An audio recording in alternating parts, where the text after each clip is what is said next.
পুঁজিবাজারে ক্রান্তিকাল চলছে জানিয়ে ঢাকা স্টক এক্সচেঞ্জ কর্তৃপক্ষ বলছে, বর্তমান পরিস্থিতিতে বাজারে গেইন ট্যাক্স সহ কোনো ধরনের নতুন কর আরোপ ঠিক হবে না।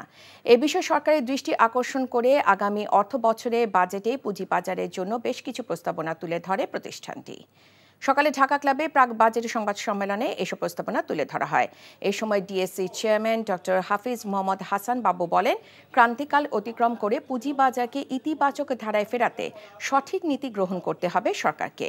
আসছে বাজেটে স্টক এক্সচেঞ্জের সদস্যদের উৎসে করের হার কমানো, উৎসের লভ্যাংশ আয়ের ওপর কর সম্পূর্ণ এবং চূড়ান্ত নিষ্পত্তি হিসেবে বিবেচনা করা, লভ্যাংশ প্রাপ্তির প্রথম 50,000 টাকা পর্যন্ত কর ছাড় দেয়া এবং তালিকাভুক্ত কোম্পানির কর্পোরেট কর হার আরও কমানোর দাবি করে ডিএসসি।